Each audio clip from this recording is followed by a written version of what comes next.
Hello दोस्तों, कैसे हैं आप सब। आई होप आप सब लोग अच्छे होंगे और अपनी तैयारी में पढ़ाई में लगे होंगे। ठीक है। तो जैसा कि आप लोगों को पता है, हम लोग का घटना सीरीज का जो चल रहा है। ठीक।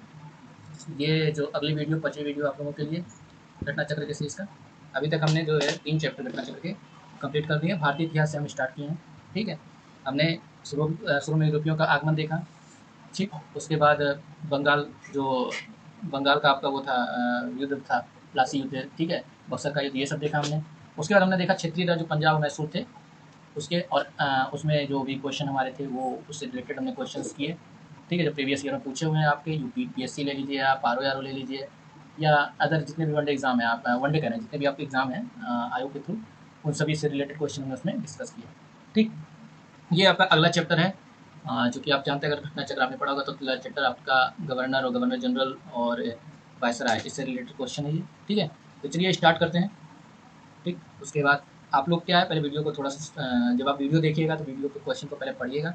क्वेश्चन पढ़ने के बाद क्वेश्चन आंसर कीजिएगा, फिर बाद में अपने आंसर का मिलान कीजिएगा। ठीक है। कि आप सही है या गलत है, इसे आपका ये रिवीजन नहीं समझ लीजिए, आपका एक बार पहले घटना चक्र पढ़िए। ठीक है। तो फिर इसको रिवाइज करने के लिए, ये रिवीजन के लिए बहुत बढ़िया है। अगर इसको पढ़ते हैं तो फिर उसमें रिवीजन के लिए बहुत बढ़िया है। ठीक है। तो चलिए स्टार्ट करते हैं। ठीक। पहला क्वेश्चन आपकी स्क्रीन पे ये रहा। अंग्रेजों के विरुद्ध, आपके स्क्रीन पे है क्वेश्चन। क्वेश्चन ये है, अंग्रेजों के विरुद्ध, ठीक है, बनारस विद्रोह का नेतृत्व किसने किया। अंग्रेजों के विरुद्ध बनारस विद्रोह का नेतृत्व किसने किया, तो आप लोगों को आंसर देना है किसने किया। पहला तो ऑप्शन है सजाउद्दौला। ठीक। आसफुद्दौला। ठीक है। बी, यह राजा चेत सिंह। सी, यह राजा महदी, यह राजा महित नारायण सिंह, यह राजा Mahit Narayan Singh. UP R O R O pre 2021 में ये क्वेश्चन पूछा गया था। ठीक है। तो इसका उत्तर हो जाएगा आपका राजा चेत सिंह। जो बनारस विद्रोह है, बनारस विद्रोह आपका किससे रिलेटेड है, राजा चेत सिंह। ये कब हुआ था बनारस विद्रोह, अगर मैं पूछूँ बनारस विद्रोह कब हुआ था, तो 1781 में हुआ था। ठीक है। 1781 में हुआ था बनारस विद्रोह। अच्छा, ये बनारस विद्रोह किस गवर्नर के शासन में हुआ था। ठीक है। किस गवर्नर के शासन में हुआ था, तो गवर्नर जनरल के मतलब वारेन हेस्टिंग, किसके, वारेन हेस्टिंग्स, किसके, वारेन हेस्टिंग्स। जब ये बनारस का विद्रोह हुआ था तो वारेन हेस्टिंग को शरण लेनी पड़ी थी अपने सैनिकों के साथ भाग करके। ठीक है। वारेन हेस्टिंग ने चुनार का किला है, चुनार के किले में शरण लिया, वहाँ जाकर के छुप गए थे अपने सैनिकों के साथ। ठीक। फिर उसके बाद मतलब और सेनाओं को बुलाया गया। ठीक है। यहाँ पे इस विद्रोह को शांत करने के लिए, तो अंग्रेजों के विरुद्ध जो बनारस विद्रोह का नेतृत्व किसने किया था, राजा चेत सिंह ने किया था। ठीक है। चलिए नेक्स्ट क्वेश्चन आपके सामने देखिए, पढ़ लीजिए। बनारस विद्रोह राजा चेत सिंह द्वारा 1781 ईस्वी में कब किया गया था, 1781 ईस्वी में किया गया था। इस विद्रोह में तत्कालीन गवर्नर जनरल, उस समय गवर्नर जनरल कौन था तत्कालीन, वारेन हेस्टिंग, वारेन हेस्टिंग था। ने अपने सैनिकों के साथ भाग कर चुनार किले में शरण ली थी, भाग करके चुनार। चलिए ये आप पढ़ लीजिएगा। ठीक है। ये पीडीएफ आपको मिल जाएगी। ठीक। अगर आपको ऐसे क्वेश्चन सॉल्व करना है तो आपको पीडीएफ मिल जाएगी। ठीक है। चलिए टेलीग्राम ग्रुप पे। चलिए नेक्स्ट क्वेश्चन। कलकत्ता में एशियाटिक सोसाइटी कई बार एग्जाम में पूछा हुआ है, कई एग्जाम में पूछा है, केवल यहाँ लिखा हुआ है बस यूपीपीएससी। ठीक है। यूपीपीएससी बस लिखा हुआ है 2014 में, लेकिन ये पूछा कई एग्जाम में। ठीक है। बहुत जाना माना क्वेश्चन है। ये जो वर्ड है ना एशियाटिक सोसाइटी, ये इतिहास का बहुत जाना माना, आदिवाद के इतिहास का जाना माना वर्ड है। तो एशियाटिक सोसाइटी की स्थापना, ठीक है, एशियाटिक सोसाइटी की स्थापना किस समय, बंगाल का गवर्नर जनरल कौन था। वैसे तो पूछता है कि किसने की थी। ठीक। तो बंगाल का गवर्नर जनरल कौन था, तो एशियाटिक सोसाइटी की स्थापना आपको पता है जेम्स प्रिंसेप की अध्यक्षता में थी। ठीक है। तो और कब हुई थी, आपको ये भी पूछता है एशियाटिक सोसाइटी की स्थापना कब हुई थी, तो हुई थी कब हुई थी, 15 जनवरी 1784 में हुई थी। 15 जनवरी 1784 में हुई थी। अब ये सोचिए 1781 में जब गवर्नर जनरल आपका कौन था, वारेन हेस्टिंग था। कौन था, वारेन हेस्टिंग था। ठीक। वारेन हेस्टिंग था। और उसी के 3 साल बाद इसकी स्थापना हुई थी। ठीक है। और आप जानते भी हैं कि वारेन हेस्टिंग, अगर कोई पढ़ा होगा गवर्नर जनरल को, कभी डोसेंट वगैरह से आप पढ़ेंगे, तो उसमें अगर क्रम भी देखेंगे तो 1734 से कब तक था, 1750 तक। ये किसका कार्यकाल था, तो 84, यानी किस उस समय कौन रहा होगा गवर्नर जनरल आपका, कॉर्नवालिस रहा होगा क्या, नहीं। लॉर्ड वेलेस्ली रहा होगा क्या, नहीं। लॉर्ड बेंटिक रहा होगा क्या, नहीं। कौन रहा होगा, लॉर्ड वारेन हेस्टिंग। ठीक है। चलते हैं नेक्स्ट क्वेश्चन। ये लिए आपका आंसर हो गया। ठीक। सुरक्षा प्रकोष्ठ की नीति, सुरक्षा प्रकोष्ठ की नीति, ठीक है, सुरक्षा प्रकोष्ठ की नीति। ये सुरक्षा प्रकोष्ठ की नीति को कहते क्या है, घेरे की नीति, मे भी यही घेरे की नीति। ठीक है। होता क्या था, जैसे ये मान लीजिए अंग्रेजों का राज्य है, अंग्रेजों का प्रदेश है, तो इसके किनारे जितने प्रदेश हैं, ठीक है, उनकी सुरक्षा देख रेख अगर अंग्रेज करेंगे तभी तो उनका प्रदेश। अब उस समय नेपोलियन, ठीक, अभी आगे आप पढ़ेंगे जब आप मैं जो मेन जो था वो ठीक है, मराठों और ये जो मराठे थे और अफ़गानी थे, अफ़गानियों से रक्षा के लिए, ठीक है, अंग्रेज़ों ने। और फिर उस समय नेपोलियन का भी बहुत बोलबाला था, ठीक है, नेपोलियन जो कि मिस्र उस्र तक आ गया था, ठीक, मिस्र वगैरह तक उसने अपना क्या कर लिया था, अपना राज्य का प्रसार कर लिया था, ठीक है। तो हुआ क्या था कि आप चाहे वारेन हेस्टिंग का समय लो या बेल्जरी का समय लो, उस समय उन सब के समय सुरक्षा प्रकोष्ठ थी, ये घेरे की नीति कहलाती है। कभी कभी क्वेश्चन पूछता है कि घेरे की जो नीति है, ये पॉलिसी किस गवर्नर जनरल चलाई थी। यहाँ पे सुरक्षा प्रकोष्ठ पूछ लिया, वहाँ घेरे की कभी नीति पूछ लेते हैं, घेरे की नीति, ठीक है। तो ये जो होता था, ये सेंट्रल राज होता था। ये सेंट्रल राज किसका है, मान लो ब्रिटिश राज्य है ये, ठीक है। और ये किनारे किनारे बफर स्टेट होते हैं। घेरे की नीति में क्या होता है, साइड साइड में बफर स्टेट होते हैं, ठीक। तो इसका उद्देश्य क्या था बेल्जरी का, कि इससे उसका केवल राज्य की सुरक्षा करना था अपनी, ठीक है। और साथ साथ और किसकी सुरक्षा करना था, पड़ोसी राज्यों की सीमाओं की रक्षा करना, ठीक है। क्योंकि जब पड़ोसी राज्य की सीमाएं, अगर जब तक इन पर आक्रमण नहीं होगा, क्या इस पर आक्रमण होने की खतरा है, नहीं, ठीक है। यानी पड़ोसी राज्य की सीमाएं अगर सुरक्षित है तो हमारी राज्य की सीमाएं सुरक्षित हैं। तो ये जो नीति अपनाई थी, ये नीति अपनाई थी किसने, तो मैंने बताया था ना अभी, वारेन हेस्टिंग संबंधित है इस नीति से। और कौन संबंधित है, बेल्जरी, ठीक है। दो लोग इससे संबंधित है इस नीति से। तो यहाँ पे आपको ऑप्शन दिख जाएगा, बेल्जरी तो है नहीं, कौन, वारेन हेस्टिंग, ठीक है, वारेन हेस्टिंग इससे संबंधित है। चलिए नेक्स्ट क्वेश्चन, आई होप आप लोग को समझ में आ गया होगा। देखिए ये आपका है, ठीक है, सुरक्षा प्रकोष्ठ या घेरे की नीति वारेन हेस्टिंग और बेल्जरी के संबंधित थे। वारेन हेस्टिंग ने मैसूर और मराठों, मैसूर का पता होगा आपको, टीपू सुल्तान और हैदर अली, ये सब थे, मैसूर और मराठों के साथ युद्ध और अन्य भारतीय रियासतों की बराबरी की पदवी प्राप्त करने की भावना से किया। इस समय कंपनी ने अपने राज्य के चारों ओर मध्य राज्य यानी बफर स्टेट बनाने का प्रयत्न किया। उद्देश्य केवल अपने राज्य की रक्षा करना था, अथवा हम यह भी कह सकते हैं कि अपने पड़ोसी राज्यों की सीमाओं की रक्षा करें, ताकि सभी सीमाएं क्या रहें, सुरक्षित रहें। उस समय भय मुख्यतः किससे था, अफगानों से था और मराठों से था। इसलिए कंपनी ने अवध की रक्षा व्यवस्था के कार्य को इस शर्त पर संभाला कि अवध का नवाब उस व्यय का बोझ उठाए, और इस प्रकार अवध की रक्षा ही बंगाल की रक्षा थी।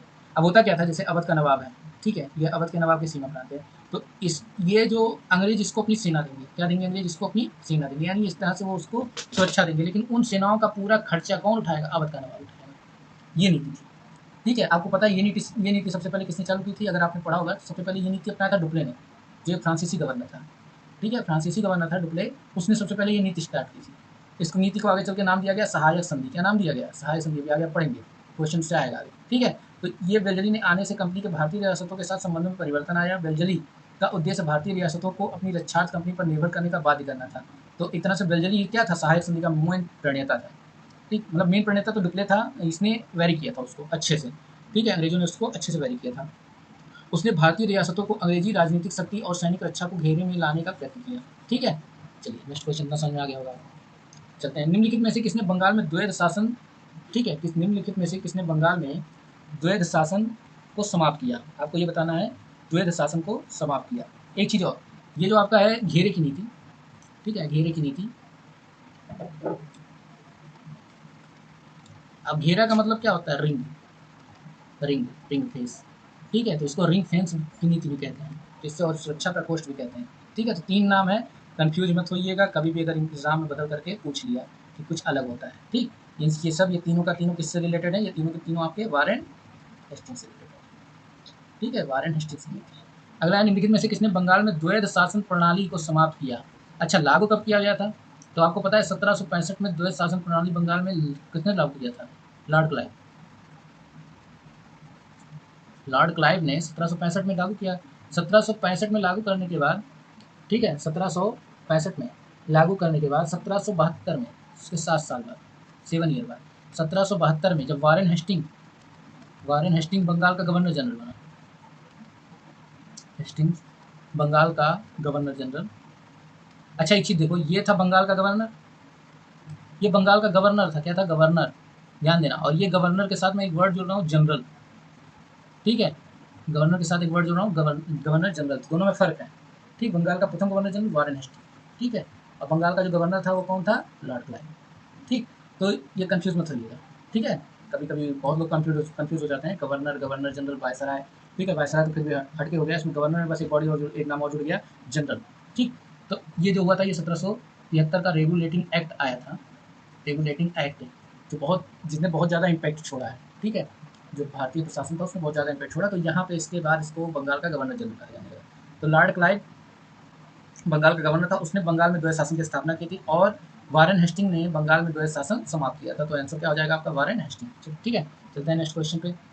आई होप आप लोग को समझ में आ रहा होगा। ये देखिए आपके क्वेश्चन का आंसर, यहाँ पे आंसर आपका क्या हो जाएगा? सी। वारेन हेस्टिंग का कार्यकाल 1772 ईस्वी में कोर्ट ऑफ डायरेक्टर्स ने दोहरी शासन प्रणाली को समाप्त करने का निर्णय लिया। ठीक है, दोहरी शासन प्रणाली को समाप्त करने का निर्णय लिया तथा कलकत्ता परिषद एवं उसके प्रधान को आज्ञा दी गई कि वे स्वयं दीवान बने। ठीक है, और बंगाल, बिहार, उड़ीसा के प्रबंध को अपने हाथ में ले। वारेन हेस्टिंग ने दोनों उप दीवान, कौन कौन से उप दीवान थे? एक मोहम्मद रजा खां, ठीक है, इसको बनाया था रॉबर्ट क्लाइव ने, और एक राजा सिताब राय, ठीक है, इसको बनाया था। मोहम्मद रजा खान को कहाँ पे बनाया था? बंगाल में। और राजा सिताब राय को कहाँ बनाया था? बिहार में। बिहार में जो पटना है, ठीक है, वहाँ पे। तो इन दोनों को क्या कर दिया? हटा दिया, पदच्युत कर दिया। और द्वैध शासन की शुरुआत बंगाल में क्लाइव ने की थी। कब की थी? 1765 ईस्वी। ठीक है, चलते हैं नेक्स्ट क्वेश्चन। फिर से वही क्वेश्चन, बंगाल में द्विशासन प्रणाली किसके द्वारा लागू की गई थी? तो किसके द्वारा? वारेन हेस्टिंग्स ने तो उसको क्या किया था? खत्म किया था। वारेन हेस्टिंग्स ने क्या किया था? खत्म किया था। रॉबर्ट क्लाइव ने क्या किया था? लागू किया था। ठीक है, आपसे पूछ लेता है कभी कभी सन भी, तो कब लागू किया था? 1765 में। और कब खत्म किया गया था? 1772 में। बाकी विलियम बेंटिंग, लॉर्ड कर्जन इससे रिलेटेड नहीं है, कोई नहीं होगा, नहीं तो आपका आंसर क्या हो जाएगा? सी। आपका सी। किस गवर्नर जनरल पर महाभियोग का मुकदमा चलाया गया? किस गवर्नर जनरल पर महाअभियोग का मुकदमा चलाया गया, ये आपको बताना है। तो देखिए, एक यही जो वारेन हेस्टिंग है, ठीक है, वारेन हेस्टिंग एक ऐसा गवर्नर जनरल है जिसके ऊपर क्या चलाया गया था? महाभियोग का मुकदमा चलाया गया था। क्या चलाया गया था? महाभियोग का मुकदमा। अब आपसे पूछ सकता है कब से कब तक चला था? कब चला था ये महाभियोग का मुकदमा? तो 1788 से 1795 तक ये मुकदमा चला था। उसके बाद ब्रिटिश संसद ने इसको क्या कर दिया था? बरी, मतलब अच्छे को खत्म, मुक्त कर दिया था, इसको सभी दोषों से मुक्त कर दिया था। ठीक है, और ये कभी कभी पूछ लेता है जैसे कि मतलब ये जो चलाया गया था, यहाँ पे है कि उसके बाद ही, ठीक, महाभियोग का मुकदमा चलाया गया था। तो यहाँ पे जो इसने निरंकुश कार्य किया था, अन्यायपूर्ण निरंकुश कार्य किया था, किसने? वारेन हेस्टिंग ने। ठीक है, उसके कारण उसके ऊपर मुकदमा चलाया गया। बहुत ही तरीके से उसका निरंकुश शासन रहा। ठीक, तो किसी की सुनता उनता नहीं था। तो ये 1788, ये जो चीज़ है, ये आपसे कभी कभी सन पूछ लेता है, ये सन पूछ लेता है। तो इसको याद रखिएगा, कब से कब तक चला? 1788 से 1795। भाई 1785 में उसका कार्यकाल खत्म हो गया, वो लौट करके गया इंग्लैंड, और वहाँ पे उसके ऊपर ये मुकदमा चला गया। ठीक है, उसके ऊपर आरोप लगा था घूस लेने का। जो अवध के नवाब थे, नहीं अवध के नवाब नहीं, बंगाल का जो नवाब था, बंगाल का नवाब था, उसकी जो विधवा थी, उससे इन्होंने लगभग 20 लाख या 10 लाख रुपए जो थे वो उधार लिए थे। उधार क्या कह रहे हैं? रिश्वत लिए। तो इसका भी आरोप लगा था, एक व्यक्ति ने लगाया था, जिसने लगाया था उसको फांसी पे चढ़वा दिया था इन्होंने। तो काफ़ी निरंकुश शासन रहा वारेन हेस्टिंग का, जो कार्यकाल था वो काफ़ी निरंकुशता भरा रहा। ठीक है, बहुत क्रूरता भी रही उसमें, निरंकुशता भी रही।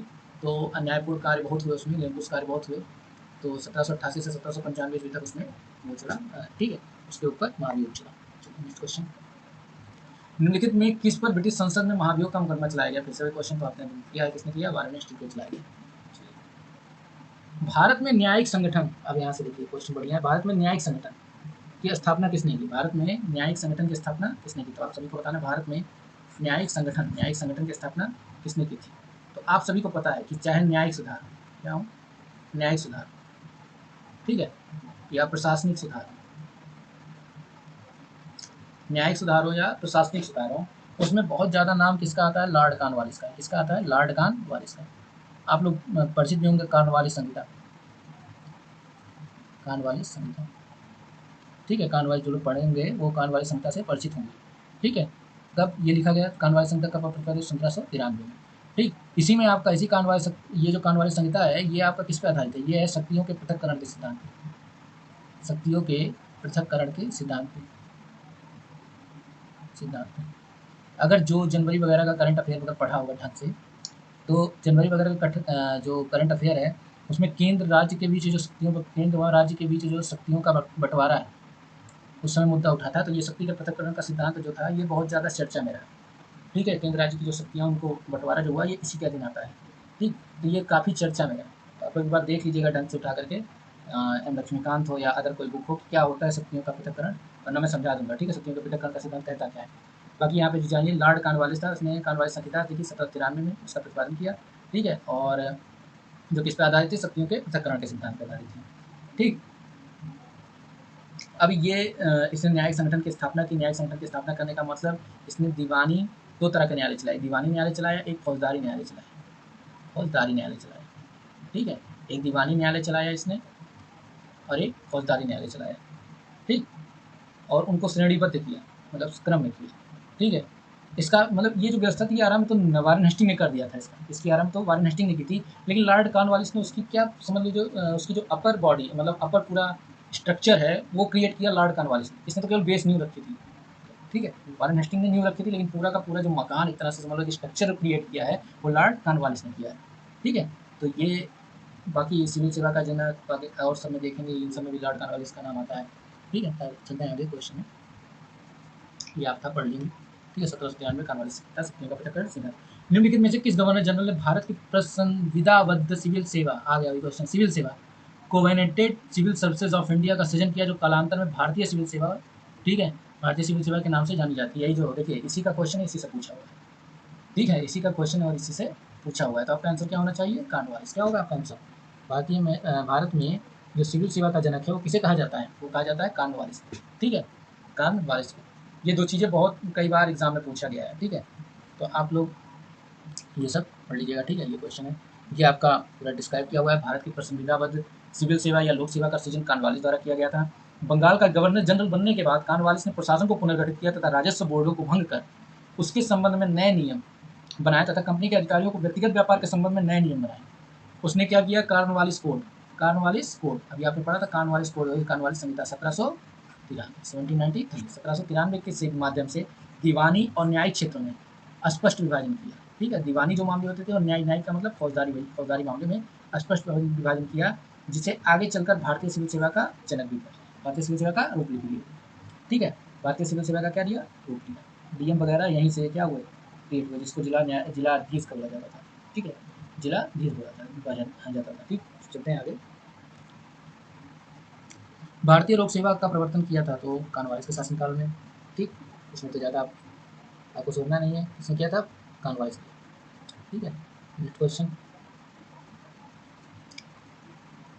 अगला सवाल, ये आपका आंसर था भी।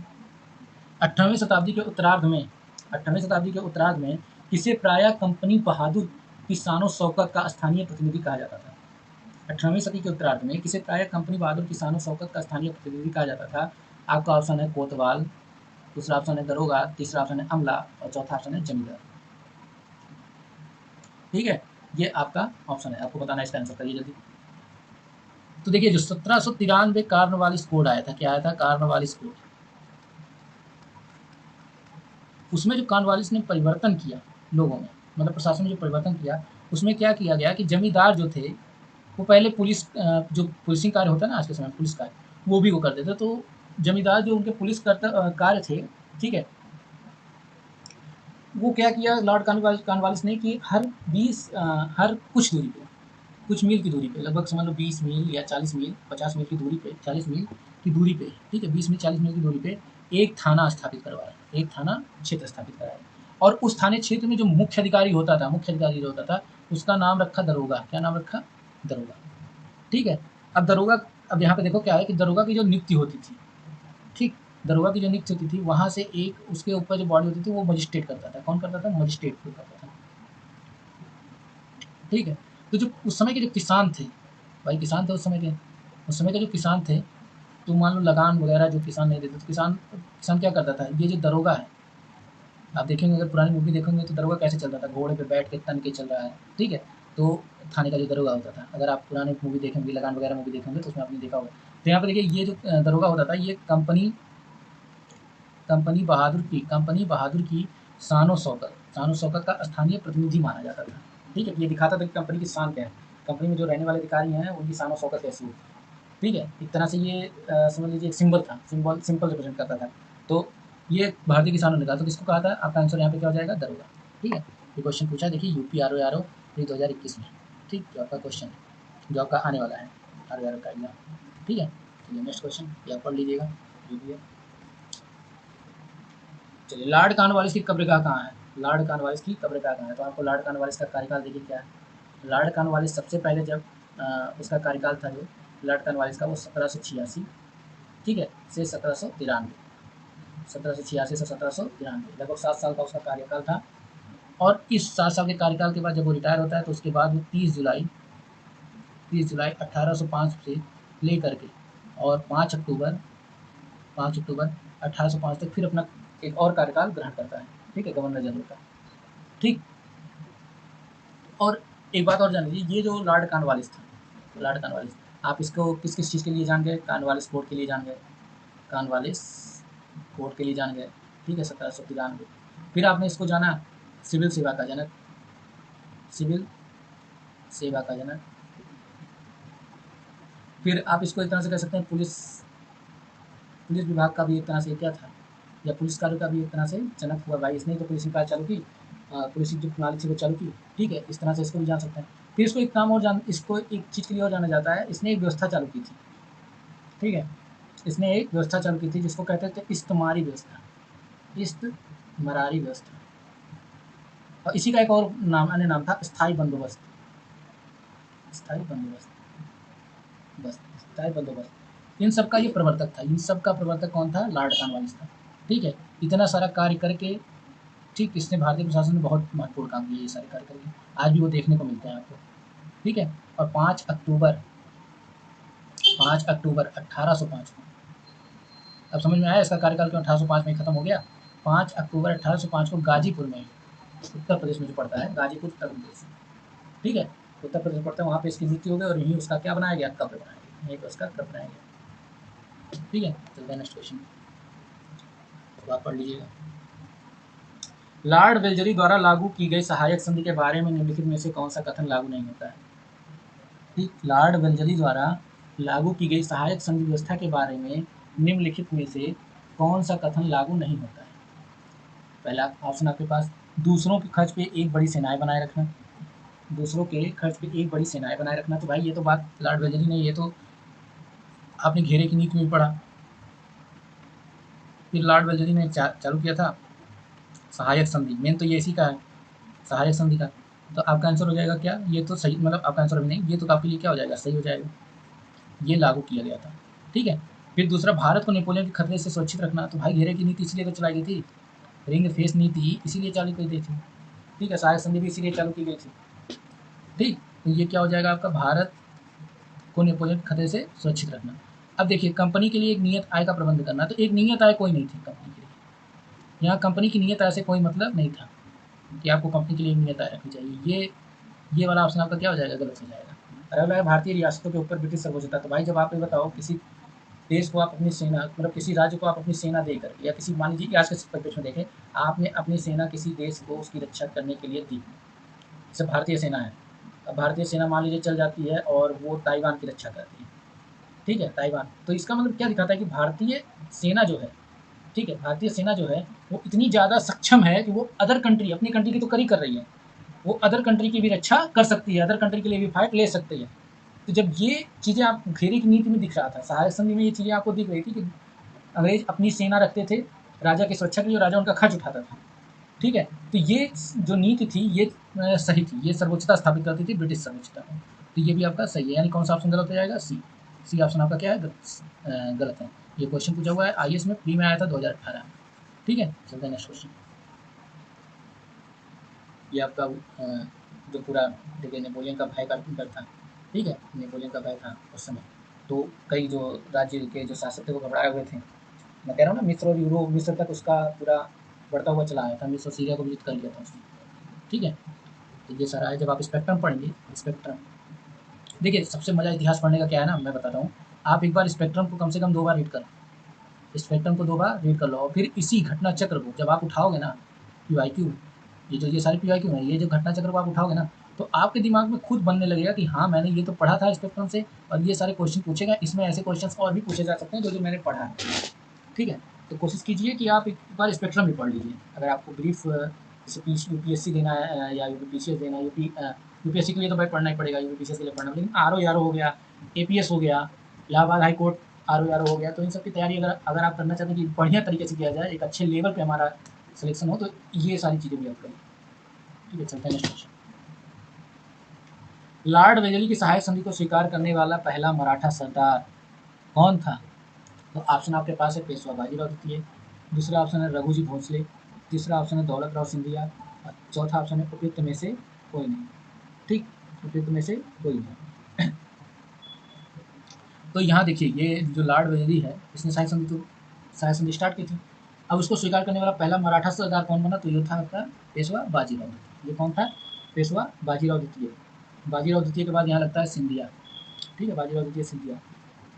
अब हुआ क्या था, देखिए कैसे क्या क्यों उसको स्वीकार करना पड़ा कि 1801 में 1801 में, ठीक है, जो दौलत राव सिंधिया था, ये दौलत राव सिंधिया और जसवंत फोलकर, दौलत राव सिंधिया ये सब मराठा थे, ठीक है, सिंधिया और प्लस जसवंत फोलकर ये दोनों ने अपने को सर्वश्रेष्ठ प्रदर्शित करना चाहा कि दोनों में कौन सर्वश्रेष्ठ है। ये दोनों आपस में लड़ बैठे, ठीक है। अब ये जो बाजीराव, पेशवा बाजीराव द्वितीय है, ये साथ दे रहा था किसका? ये साथ दे रहा था दौलत राव सिंधिया का। ये इसके साथ, ठीक, यहाँ पे बस रहा है, ये इसका साथ दे रहा था, दौलत राव सिंधिया का देश साथ दे रहा था, पेशवा बाजीराव द्वितीय। अब जब इसका साथ दे रहा था तो 1801 ईस्वी में इन दोनों ने मिलकर क्या किया? जसवंत राव के भाई की, किसकी भाई की कर दी हत्या।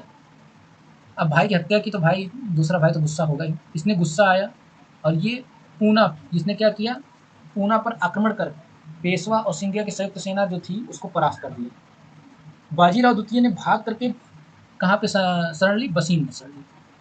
बाजीराव द्वितीय भागा और बसीन में शरण लिया। बसीन एक जगह है, वहाँ पे जाकर के उसने क्या लिया? शरण लिया। ठीक, बसीन में ही एक संधि हुई थी, बहुत ज़्यादा वो भी पूछा जाता है एग्जाम में, बसीन की संधि जिसे बोलते हैं। उसी समय एक संधि हुई, बसीन की संधि, 1802 में। डेट अगर पूछ लेगा तो 31 दिसंबर 1802 में जब वो बसीन में शरण लिया तो बसीन में अंग्रेजों के साथ पेशवा बाजीराव द्वितीय ने एक संधि की जिसको बसीन की संधि बोलते हैं, और वो एक सहायक संधि थी। वो क्या थी? सहायक संधि थी, जिसके बाद अंग्रेजों ने अपनी सेना को पेशवा बाजीराव द्वितीय के साथ क्या किया? भेजा और उनकी रक्षा की। ठीक, तो पहला मराठा कौन था? पेशवा बाजीराव द्वितीय। चलते हैं नेक्स्ट क्वेश्चन, ये आप पढ़ लीजिएगा। 1802 की बसीन संधि पर हस्ताक्षर किसके मध्य हुआ? तो किसके मध्य हुआ था? अंग्रेज तथा बाजीराव प्रथम? नहीं, गलत। फ्रांसीसी तथा बाजीराव प्रथम? गलत। डच तथा बाजीराव द्वितीय? गलत। कौन था? अंग्रेज तथा बाजीराव द्वितीय। ये आपका हिंदी आंसर है। नेक्स्ट क्वेश्चन, सहायक संधि को स्वीकार करने वाला पहला शासक। अब वहाँ पे देखिए अंतर है, क्वेश्चन को जब भी पढ़िए ध्यान से पढ़िए। वहाँ पहला मराठा सरदार पूछा था और यहाँ जो पूछ रहा है, यहाँ पूछ रहा है कि सहायक संधि को स्वीकार करने वाला पहला शासक कौन था? तो पहला शासक था आपका अवध का नवाब। सहायक संधि को स्वीकार करने वाला पहला शासक कौन था? अवध का नवाब। ठीक है, अवध का नवाब। आपको पता है 1764 में क्या हुआ था? बक्सर का युद्ध हुआ था। क्या हुआ था? बक्सर का, जिसमें अवध के नवाब बंगाल और अवध के नवाब बंगाल का जो नवाब था मुर्शिद, ठीक है, और उसके बाद आपका जो मुगल सम्राट थे शाह आलम द्वितीय, ठीक, इन तीनों की संयुक्त सेनाएं जा करके मीर जाफर और इनकी अवध के नवाब शुजाउद्दौला उस समय थे और शाह आलम द्वितीय जो बंगाल के वो थे, भारत के मुगल सम्राट थे। तो ये लोग जा करके क्या करते हैं, ये इनकी संयुक्त सेनाएं अंग्रेजों से लड़ती हैं बक्सर नामक स्थान पे 1764 में, और ये हार जाते हैं।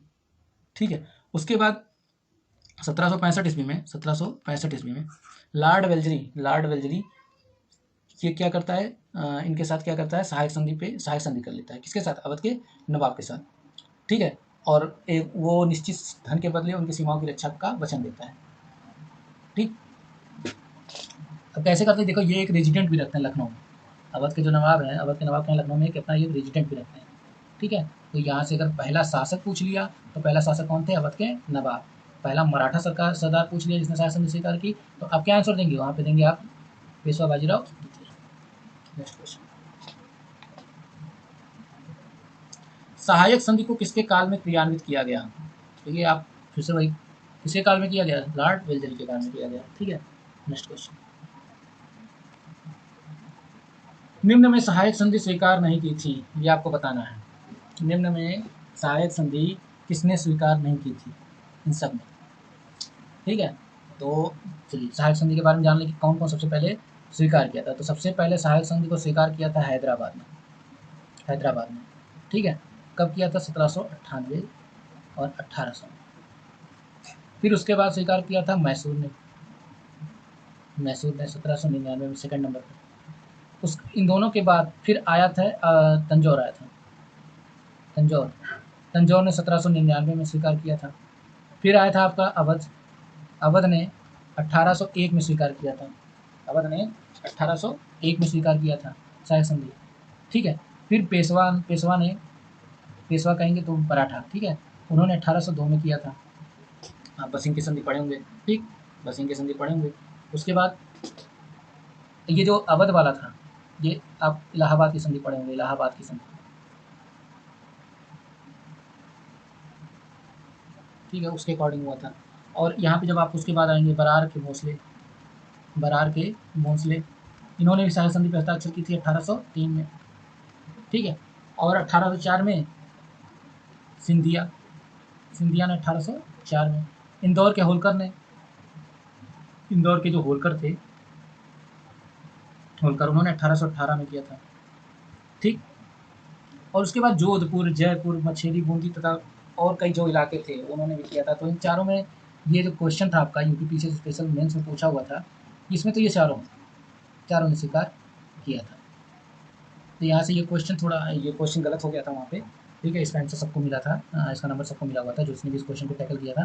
तो चलते हैं नेक्स्ट क्वेश्चन पे। ठीक, सहायक संधि व्यवस्था को स्वीकार करने वाले प्रथम भारतीय देशी शासक कौन था? अब यहाँ पे देखिए देशी शासक पूछेगा तो वहाँ पे मुगल काउंट नहीं होंगे। मुगल काउंट होंगे भाई, हो चुका था ना। तो सहायक संधि की व्यवस्था को स्वीकार करने वाले प्रथम भारतीय देशी शासक अगर पूछेगा तो इन सब में ग्वालियर के सिंधिया, हैदराबाद के निजाम, पंजाब के दिलीप सिंह, बड़ौदा के गायकवाड़ या नागपुर के भोंसले। तो आप यहाँ पे देखिए पढ़े हैं सबसे पहले किसने? हैदराबाद के जो निजाम थे उन्होंने स्वीकार किया था। ठीक है, चलते हैं नेक्स्ट क्वेश्चन पे। निम्नलिखित पर विचार कीजिए, जिन्होंने लॉर्ड वेलेस्ली के साथ सहायक संधि की थी उनके द्वारा किए गए संधियों का सही कालक्रम नीचे दिए हुए फोटो से पता चलता है। अब देखिए जो मैंने आपको कालक्रम बताया ना उसी अकॉर्डिंग है। तो सबसे पहले आप ये बताइए कि जो ये था हैदराबाद कब से? 1798 और 1800। मैसूर की बात मैंने जब आपसे किया तो आप ये बताइए 1799। अवध की बात जब मैंने आपसे किया तो अवध आपका कब? 1801 में। और सिंधिया की बात जब मैंने आपसे किया तो सिंधिया कब किया था? 1804। तो बस इसे ही बैठा दीजिए आप। अगर आपको क्वेश्चन याद है तो आराम से इसको बैठा सकते हैं। तो यहाँ पे सबसे पहले कौन आएगा? 1, फिर 2, फिर 3, फिर 4, यानी ये ऑप्शन आपका सही हो जाएगा। ठीक है, आई होप आप लोग को समझ में आ रहा होगा, याद हो रहा होगा।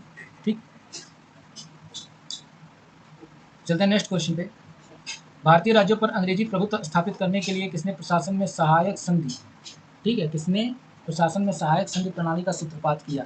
तो अभी आपको पता है किसने किया था, किसने सूत्रपात किया था?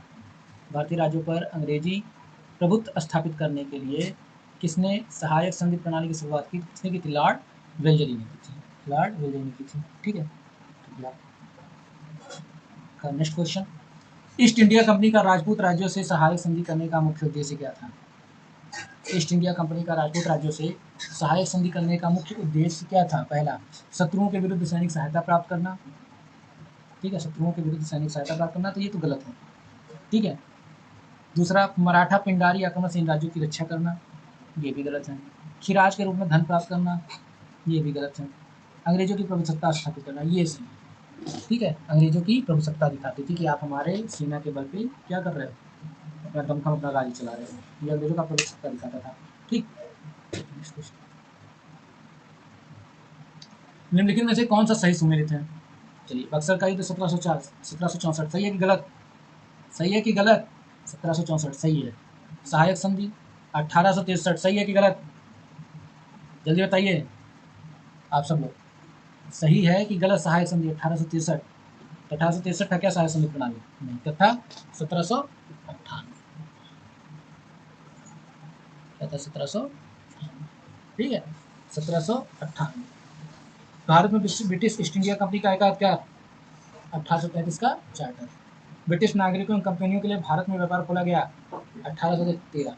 ठीक है, 1813 के एक्ट में ये खोला गया। ठीक, तो बाकी सब सही है आपका, केवल बी ऑप्शन आपका क्या था? 1798। Next question. पढ़ लीजिएगा उसे। उस समय जब नेपोलियन की शक्ति के सामने यूरोप में साम्राज्य धराशायी हो रहे थे, नीचे लिखे गवर्नर जनरलों में से किसने भारत में ब्रिटिश पताका फहराया? किसने फहराया? कॉर्नवालिस? नहीं। हेस्टिंग? नहीं। किसने? लॉर्ड वेलर ने सहायक संधि प्रणाली अपनाई। ठीक है, सहायक संधि प्रणाली अपनाई। नेक्स्ट क्वेश्चन ये आप पढ़ लीजिएगा पीपीटी में। ठीक है, आइए नेक्स्ट क्वेश्चन। सुगौली की संधि हुई थी। सुगौली की संधि हुई थी। अब देखो ये जो सुगौली की संधि है ये रिलेटेड किससे है? ठीक है, तो ये रिलेटेड है आंग्ल नेपाल युद्ध। और कौन से आंग्ल नेपाल युद्ध? प्रथम आंग्ल नेपाल युद्ध कब हुआ था? 1814-15। 1814-15 में, ठीक है, ये प्रथम आंग्ल नेपाल युद्ध हुआ था। और 1815 ईस्वी में ये संधि हुई थी जिसको सुगौली संधि कहते हैं। ठीक है, उस समय लॉर्ड जो वारेन हेस्टिंग था वो गवर्नर जनरल हुआ था। ठीक, 1815 ईस्वी में इसको लिखबद्ध किया गया था, जबकि 1816 में इसका अनुमोदन हुआ था। 16 में अनुमोदन किया गया था। ठीक है, तो ये था सुगौली की संधि। ये चलिए नेक्स्ट क्वेश्चन।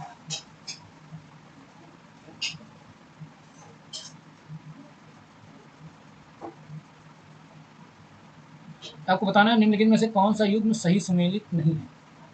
तो हेक्टर मुनरो, सही बात है, 1764 में हेक्टर मुनरो, 1764 में हेक्टर मुनरो और बक्सर का युद्ध लड़े थे अंग्रेजों की तरफ से। लॉर्ड हेस्टिंग आंग्ल नेपाल युद्ध 1814 से 16। ठीक है, लॉर्ड हेस्टिंग, वारेन हेस्टिंग तो आंग्ल नेपाल युद्ध में था। अभी आपने पढ़ा इसके पहले लॉर्ड वेल्जरी चतुर्थ आंग्ल मैसूर युद्ध।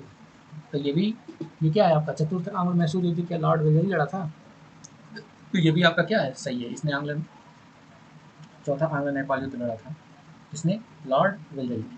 ठीक है, लॉर्ड वेल्जरी ने चतुर्थ आंग्ल मैसूर युद्ध, सॉरी आंग्ल मैसूर युद्ध लड़ा था, लॉर्ड वेल्जरी के शासन में होता 1799। ठीक है, फिर आगे चलते हैं। लॉर्ड कॉर्नवालिस ने क्या तृतीय आंग्ल मराठा युद्ध लड़ा था? क्या लॉर्ड कॉर्नवालिस ने तृतीय आंग्ल मराठा युद्ध लड़ा था? तो गलत। क्या हो जाएगा? गलत हो जाएगा। ठीक है, तो तृतीय आंग्ल मराठा युद्ध कब हुआ था?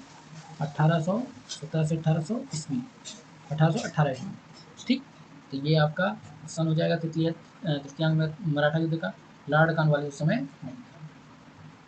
ठीक है, तो चलिए नेक्स्ट क्वेश्चन चलते हैं। नेक्स्ट क्वेश्चन पे चलते हैं।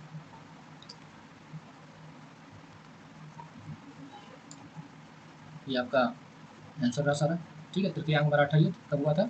1817 से 1818 ईस्वी। ठीक है, ये सन याद रखिएगा। तृतीयांग मराठा युद्ध 1817 से 1818 ईस्वी में लॉर्ड हेस्टिंग के समय हुआ था, ना कि लॉर्ड कॉर्नवालिस के समय। ठीक है, किसके समय हुआ था? लॉर्ड हेस्टिंग के समय हुआ था। चतुर्थ जो आंग्ल मैसूर युद्ध था, आंग्ल मैसूर युद्ध, चतुर्थ आंग्ल मैसूर युद्ध जिसने बताया आपको टीपू सुल्तान हार गया था। ठीक है, और उसकी मृत्यु हो गई थी, वो 1799 ईस्वी में हुआ था। उस समय लॉर्ड वेल्जरी। और आंग्ल नेपाल युद्ध ये 1814-16 में लॉर्ड हेस्टिंग, वारेन हेस्टिंग के समय में हुआ था। आपको सुगौली की संधि याद है ना? सुगौली की संधि कब हुई थी? 15 में अनुलेखन हुआ था और 16 में वो क्या हो गई थी, मतलब 16 में उसका 16 में वो प्रावधान लागू हो गया था। ठीक, उसके बाद जबकि बक्सर का युद्ध कब हुआ था? 1764 में। ये हेक्टर मुनरो के नेतृत्व में लड़ा गया था। ये पूछता है किसके नेतृत्व में बक्सर का युद्ध लड़ा गया था? हेक्टर मुनरो के नेतृत्व में। तृतीय आंग्ल मराठा युद्ध संबंधित है। तृतीय आंग्ल मराठा युद्ध संबंधित है, तो अभी आपने पढ़ा है तृतीय आंग्ल मराठा युद्ध। चलिए सम बताइए तृतीय आंग्ल मराठा युद्ध का। तो 1817 से 1818। ठीक है, 1817 से 1818। अच्छा, इसके पहले कौन सा युद्ध अंग्रेजों ने लड़ा होगा? तो इसके पहले आपने पढ़ा है 1814 से 1815, 1816, ये 16 ले लीजिए, 1814 से 1816। इसे क्या कहते हैं? इसे कहते हैं प्रथम आंग्ल नेपाल युद्ध। ये क्या था? प्रथम आंग्ल नेपाल युद्ध। और ये जो था तृतीय आंग्ल मराठा युद्ध। तृतीय आंग्ल मराठा युद्ध 1817 से 1818। ठीक है, किसके समय में? लॉर्ड वारेन, दोनों के दोनों लॉर्ड वारेन हेस्टिंग के समय। ठीक, नेक्स्ट क्वेश्चन इसका देखिए आंसर सी है। अगला सवाल है, सर टॉमस मुनरो किन वर्षों में मद्रास के गवर्नर रहे? सर टॉमस मुनरो किन समय में मद्रास के गवर्नर है? पहली तो बात आप पता है, सर टॉमस मुनरो परिचित क्यों है? इन्होंने क्या विशेष काम किया होगा कि इतिहास में इनका नाम आया गवर्नर जनरल? क्या काम ऐसा किया होगा? ठीक है, तो आपको पता है कि टॉमस मुनरो और इनके साथ एक लोग और थे, कौन? Captain read. कौन था? Captain read. इन्होंने एक व्यवस्था चलाई थी, इन्होंने एक व्यवस्था चलाई थी जो भू राजस्व से संबंधित थी। किससे? भू राजस्व प्रणाली से संबंधित थी, से संबंधित। इन्होंने भू राजस्व प्रणाली से संबंधित एक व्यवस्था चलाई थी। किसने? कैप्टन रीड और सर थॉमस मुंडो ने चलाई थी। ठीक है, कौन सी प्रणाली, कौन सी व्यवस्था थी? वो रैयतवाड़ी व्यवस्था थी। कौन सी व्यवस्था थी? रैयतवाड़ी व्यवस्था, रैयतवाड़ी व्यवस्था थी। ठीक है, और ये जो व्यवस्था इन्होंने चलाई थी, ये सबसे पहले इसको लागू कराया था कहाँ पे? तमिलनाडु में। कहाँ पे? तमिलनाडु में। तमिलनाडु में सबसे पहले जो था इसको लागू कराया था। तमिलनाडु का एक जिला है बारामहल, बारामहल। ठीक है, बारामहल एक जिला है, उस जिले में इन्होंने लागू किया गया था। उसके बाद धीरे धीरे इन्होंने मद्रास, बम्बई, असम, कर्नाटक, ठीक है, कर्नाटक में जो एक जगह है कुर्ग, वहाँ पे, इन सब जगहों पे उन्होंने चालू किया। तो ये पूछा किन वर्षों में वो मद्रास के गवर्नर है? Sir Thomas Munro. तो सर थॉमस मुंडो जो थे वो 1820 से लेकर के 27 तक के गवर्नर रहे मद्रास के। ये क्यों क्या रहे? मद्रास के गवर्नर रहे। तो 1820 से 1827 आपका क्या हो जाएगा? ए ऑप्शन आपका आंसर हो जाएगा। यूपीपीसीएसपी 2016 में ये क्वेश्चन पूछा हुआ है। ठीक है, सन बहुत इंपॉर्टेंट है। हर गवर्नर जनरल का जो सन है, उनके कार्यकाल का जो अवधि है, वो बहुत इंपॉर्टेंट है। कई बार एग्जाम में पूछता है वहाँ से। उसके बाद उनके जो प्रमुख प्रमुख कार्य है वो इंपॉर्टेंट है। तो आप एक माइंड मैप बना करके दिमाग में रख सकते हैं यार, बार बार देखिए उसको, दिमाग में आप याद हो जाएगा। ठीक है, नेक्स्ट क्वेश्चन चलते हैं। तथा कथित कुशासन के आधार पर किस गवर्नर जनरल ने मैसूर राज्य का प्रशासन ले लिया था? मैसूर राज्य का प्रशासन ले लिया था। तथा कथित किस गवर्नर जनरल ने मैसूर राज्य का प्रशासन अपने अधीन कर लिया था? ठीक है, अपने अधीन कर लिया था। तो लॉर्ड वेलेस्ली, लॉर्ड हेस्टिंग, या लॉर्ड विलियम बेंटिक, या लॉर्ड हार्डी, किसने? ठीक, तो लॉर्ड विलियम बेंटिक ने, लॉर्ड विलियम बेंटिक ने 1831 में, लॉर्ड विलियम बेंटिक ने 1831 में मैसूर राज्य, मैसूर राज्य, और 1834 में कुर्ग। अब कहोगे कि कुर्ग कौन सा है? तो ये कर्नाटक का है, ये कर्नाटक में पड़ता है, कर्नाटक का। और कछार रियासत, प्लस जो कछार रियासत है, कछार रियासत, इनको अपने प्रदेशों में मिला लिया था। ठीक है, किसका आधार बना करके? कि वहाँ पे कुप्रशासन है, वहाँ की प्रशासन व्यवस्था सही नहीं है। ठीक है, वहाँ पे अव्यवस्थाएं ज़्यादा हैं। तो इसको आधार बना करके जो लॉर्ड विलियम बेंटिक थे, इन्होंने इन दो राज्यों को, वैसे तो उसने तटस्थता की नीति अपनाई थी कि वो जो कोर्ट ऑफ डायरेक्टर्स है उनके कहने के अनुसार उसने तटस्थता की नीति अपनाई थी कि वो आपको इस क्रम में मालूम होगा हैदराबाद वगैरह में, हैदराबाद में भी विद्रोह हुआ था, बनारस में विद्रोह, हैदराबाद में विद्रोह हुआ था, तो उसने वहाँ पे तटस्थता की नीति अपनाई। ठीक है, लेकिन आगे चल करके उसने क्या किया? 1831 में मैसूर राज्य को, 1834 में कुल कर्नाटक, कछार की जो रियासतें थी उनको अपने अधीन मिला लिया था। ठीक, चलते हैं नेक्स्ट क्वेश्चन। ये आपका आंसर है, याद कर लीजिएगा। निम्नलिखित बंगाल के गवर्नर जनरलों में कौन एक तृतीय आंग्ल मैसूर युद्ध से संबंधित है? थर्ड आंग्ल मैसूर युद्ध, थर्ड आंग्ल मैसूर युद्ध किसके किसके बीच हुआ था? अंग्रेजों और टीपू सुल्तान के बीच। थर्ड आंग्ल मैसूर युद्ध में ही एक बहुत महत्वपूर्ण संधि हुई थी जो बार बार एग्जामों में आपसे कई बार पूछा गया है। आप सबको उसका नाम बताना है। तो कौन सी संधि थी? श्रीरंगपट्टनम, श्रीरंगपट्टनम की संधि हुई थी। ठीक है, और आपको पता है श्रीरंगपट्टनम की संधि कब हुई थी? ये भी पूछता है एग्जाम में, कब हुई थी? 1792 में हुई थी, ये याद रखिएगा। श्रीरंगपट्टनम की संधि कब हुई थी? 1792 में हुई थी। ठीक है, तृतीय जो आंग्ल मैसूर युद्ध था, तृतीय आंग्ल मैसूर युद्ध, इसका अगर आपसे अवधि पूछा जाए तो 1790 से लेकर के, और जब यही संधि के बाद तो खत्म होगा ना, तो संधि वाला देख लीजिए 1792 से। ठीक, ये जो युद्ध था, ये जब तृतीय आंग्ल मैसूर युद्ध चला, तो तृतीय आंग्ल मैसूर युद्ध चला तो इधर मैसूर की तरफ से, मैसूर की तरफ से टीपू सुल्तान की सेना, ठीक है, टीपू सुल्तान की सेना, ठीक, टीपू सुल्तान और उनकी सेना, और उधर से अंग्रेजों के यानी ब्रिटिश शासन की तरफ से, ब्रिटिशर्स की तरफ से, ब्रिटिश शासन की तरफ से किसने लड़ा? लॉर्ड कॉर्नवालिस, लॉर्ड कॉर्नवालिस, ठीक है, अंग्रेज सेना, लॉर्ड कॉर्नवालिस, अंग्रेज सेना, इन दोनों के बीच युद्ध हुआ, जिसमें टीपू सुल्तान को लगभग अपना आधा राज्य, आधा जो भाग है वो अंग्रेजों के साथियों को देना पड़ता है, क्योंकि इस युद्ध में, ये वाला जो युद्ध था, इस युद्ध में अंग्रेजों के साथ और कौन मिल गया था? मराठा, मराठा जो थे ये भी अंग्रेजों के साथ मिल गए थे। ठीक है, तो इन दोनों ने मिलकर के टीपू सुल्तान को क्या कर दिया? मजबूर कर दिया, और टीपू सुल्तान को अपना आधा राज्य देना पड़ा। तो यहाँ पे आंसर आपका क्या हो जाएगा? Lord Cornwallis, Lord Cornwallis. ठीक है, नेक्स्ट क्वेश्चन पढ़िए। ठगों के दमन में निम्न में से कौन संबंध है? ठगों के दमन के लिए निम्न में से कौन संबंध है? ठीक है, तो आपको पता है कि लॉर्ड विलियम बेंटिक ने, Lord William Bentinck, Lord William Bentinck ने जो उस समय जो उस समय गवर्नर जनरल थे, गवर्नर जनरल थे भारत के, ठीक है, लॉर्ड विलियम बेंटिक, उन्होंने क्या किया था, उन्होंने कैप्टन स्लीमन की नियुक्ति की। कैप्टन स्लीमन की नियुक्ति की किसके लिए? ठगों के दमन के लिए। और कैप्टन स्लीमन ने 1837 तक पूरी तरह से ठगी को क्या कर दिया? ठगी को समाप्त कर दिया। ठगी को क्या कर दिया उन्होंने? समाप्त कर दिया गया। ठीक है, तो इस तरह ठगों का दमन हो गया भारत में। ठीक, लॉर्ड विलियम बेंटिक के द्वारा गवर्नर जनरल थे। लॉर्ड विलियम बेंटिक ने किसके द्वारा किया है? कैप्टन स्लीमन के द्वारा किया। ठीक है, लगभग 1500 ठगों को बंदी बनाया गया था। चलिए, जिनको फांसी सजा दिया गया, कुछ को आजीवन निर्वासित कर दिया गया, पर आजीवन सजा दे दी गई। चलिए, क्वेश्चन भी आपका आंसर सही है। सती प्रथा पर पाबंदी किसने लगाई? सती प्रथा पर पाबंदी किसने लगाई? ये आपका क्वेश्चन है। सती प्रथा पर पाबंदी किसने लगाई? तो लॉर्ड विलियम बेंटिक ने सती प्रथा पे क्या किया? एक विशेष अधिनियम भी लाया था। ठीक है, सती प्रथा पे।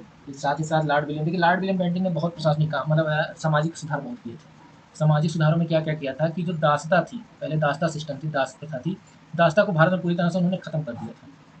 ठीक है, फिर विधवा, जो विधवा विवाह था उसको उन्होंने विधवा विवाह इसको कर लें, तो इसके लिए उन्होंने कार्य किया। ठीक है, फिर सती प्रथा का खत्म किया, सती प्रथा को क्या किया? तो समाप्त किया। ठीक, और भी कई कार्य किए। ठीक है, तो यहाँ पे आंसर हो जाएगा आपका क्या? Lord William Bentinck. Lord William Bentinck ये आपका आंसर हो जाएगा। ठीक है, बाकी और कई भारतीय समाज सुधारक भी थे जिन्होंने इसके लिए काम किया लॉर्ड विलियम बेंटिक के साथ मिल करके। जैसे राजा राम मोहन राय का नाम आता है, राजा राम मोहन राय। ठीक है, फिर ईश्वर चंद्र विद्यासागर ले लीजिए, ईश्वर चंद्र विद्यासागर, ये सब भारतीय सुधारक थे, ये सब भारतीय सुधारक थे, विद्वान थे। ठीक है, फिर आप यहाँ पे अगर देखिए तो ये जो 1829 में 1829 में जो 17 रूल नंबर 17 आया था। ठीक है, रूल नंबर 17 आया था दिसंबर में जो पारित हुआ, जिसमें विधवाओं को जलाना अवैध निषिद्ध कर दिया गया था। ठीक है, तो इस तरह से ये सुधार किए गए, भारतीय समाज में ये सुधार किए गए। और सबसे पहले इसको लागू किया गया था 1830 में, 1829 में तो जोड़ा गया, 1830 में इसको लागू किया गया बम्बई और मद्रास प्रेसिडेंसी में। ठीक है, चलिए नेक्स्ट क्वेश्चन। सती प्रथा को गैर कानूनी किसने घोषित किया? तो अभी आपने पढ़ा किसने घोषित किया? लॉर्ड विलियम बेंटिक ने। लॉर्ड विलियम बेंटिक ने सती प्रथा को अवैध घोषित किया। ठीक है, आपका विलियम बेंटिक के द्वारा सती प्रथा किस वर्ष समाप्त की गई? तो किस वर्ष समाप्त की गई? अभी मैंने बताया है, लॉर्ड विलियम बेंटिक के द्वारा सती प्रथा किस वर्ष समाप्त की गई? तो 1829 में नियम जोड़ा गया। कौन सा नियम जोड़ा गया? 17।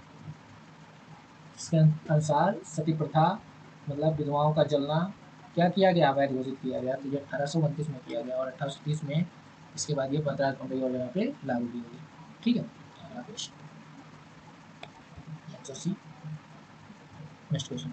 किस वर्ष बंगाल से दासों को निर्यात को रोक दिया गया? इनमें से किस वर्ष बंगाल से दासों के निर्यात को रोक दिया गया? तो किस वर्ष रोका गया? 1789 में। 1789 में दासों के निर्यात को बंगाल में क्या कर दिया गया? बंद कर दिया गया। तो आंसर भी हो जाएगा आपका।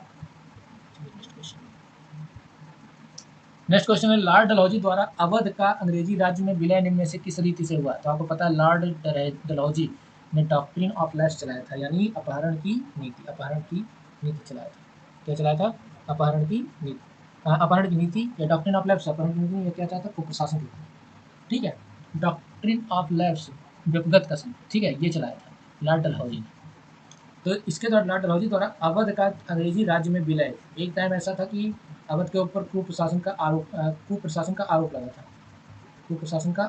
तो कुछ आरोप को उस समय जब लगा था ये आरोप, तो उस समय जो नवाब थे वो कौन थे? वाजिद अली शाह। ठीक है, तो लॉर्ड डलहौजी का कार्यकाल 1854 से कब तक था? 56। 1848 से 1856 था। 8 साल तक इसका कार्यकाल था। 8 साल में से कार्यकाल में समझ लीजिए बहुत कुछ। ठीक है, इसी के कार्यकाल की देन थी कि 1857 का संग्राम, इसने नीति यही अपनाई। ठीक, अब देखिए, अवध का अंग्रेजी राज में विलय निम्न किस रीति से हुआ? अपहरण की नीति से, तो अपहरण की नीति से नहीं हुआ। युद्ध द्वारा ना, युद्ध नहीं किया गया। सहायक संधि द्वारा ना, सहायक संधि नहीं की। किसके द्वारा? कुप्रशासन का आरोप लगा था, यानी कुप्रशासन के कारण। 13 फरवरी 1856 को 13 फरवरी 1856 को ब्रिटिश शासन में इसको क्या कर लिया गया? विलय कर लिया गया। ठीक है, तो डॉक्ट्रिन ऑफ लैप्स, या उसको कहते हैं व्यपगत का सिद्धांत। क्या कहते हैं? व्यपगत का सिद्धांत, डॉक्ट्रिन ऑफ लैप्स, व्यपगत का सिद्धांत लॉर्ड डलहौजी ने बताया था। आइए थोड़ा जान लेते हैं इसके बारे में। इसके द्वारा कौन कौन से विलय? सबसे पहले व्यपगत के सिद्धांत के अंतर्गत 1848 में मिलाया गया सतारा को। किसको? सतारा। सतारा के बाद 1849, अगले साल 1849 को 2 और राज्यों को लॉर्ड डलहौजी ने शामिल कर लिया ब्रिटिश शासन में। एक था जयपुर और दूसरा था संबलपुर। इन 2 राज्यों को भी उसने क्या कर लिया? अपने राज्य में शामिल कर लिया।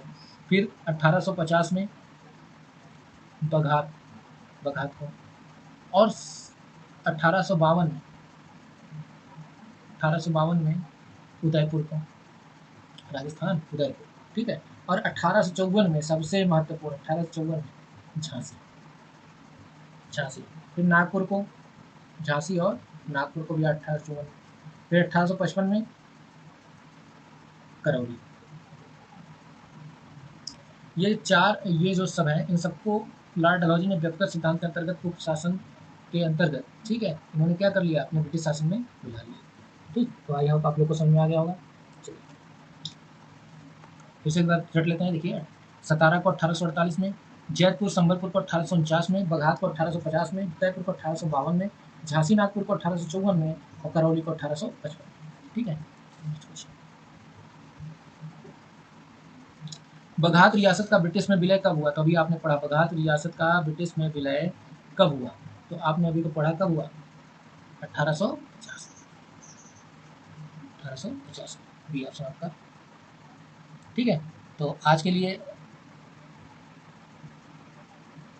इतना ही। ठीक, मिलते हैं नेक्स्ट क्लास पे। ठीक है, जीएस का ये सेशन अभी इसमें बाकी है, और भी क्वेश्चन कराने बाकी है। ये भी मैंने आपको आज लगभग 46 या 48 क्वेश्चन करा दिए। ठीक है, इसके गवर्नर से। अभी इसमें और भी क्वेश्चन बाकी हैं, वो लेकर के मैं आऊँगा नेक्स्ट वीडियो में। इस वीडियो को लाइक कीजिए, ज़्यादा से ज़्यादा शेयर कीजिए, सब्सक्राइब कीजिए। और ये केवल आपके यूपी SSSC, ठीक, UP PSC, okay, RO, ARO, APS, ठीक, फिर अदर जो जितने भी वनडे एग्ज़ाम हैं जिसमें हिस्ट्री वगैरह पूछता है, वनडे एग्ज़ाम आता है, जितने भी वनडे एग्ज़ाम हैं, ठीक है, लाइक आपका CGL हो गया, CHSL हो गया, SSC का GD हो गया, ठीक है, CPSI हो गया, जितने भी आते हैं सारे के सारे एग्जामों के लिए अगर देखा जाए तो ये बहुत ही मोस्ट इम्पॉर्टेंट वीडियो है। ठीक है, मोस्ट इम्पॉर्टेंट लेक्चर है। इस लेक्चर को अटेंड कीजिए, ज़्यादा से ज़्यादा इसको देखिए वीडियो को। अगर आप 1.5 या 1.75 या स्पीड पे जल्दी सुन करके ख़त्म करते हैं तो ये आपके रिवीजन के लिए सबसे बेस्ट होगा। जल्दी से आपका रिवाइज हो जाएगा। ठीक है, तो अप्रोच ये बनाइए कि पहले बुक को पढ़ लीजिए, बुक पढ़ने के बाद इस वीडियो को देखिए। ठीक है, वीडियो को देखिए, आप पहले वीडियो को देख लीजिए और तब बुक पढ़िए, कोई दिक्कत नहीं है, लेकिन बुक भी पढ़िए उसको। ठीक, बुक पढ़ना सबसे इम्पोर्टेंट है। चलिए आज के लिए इतना ही। Thank you so much.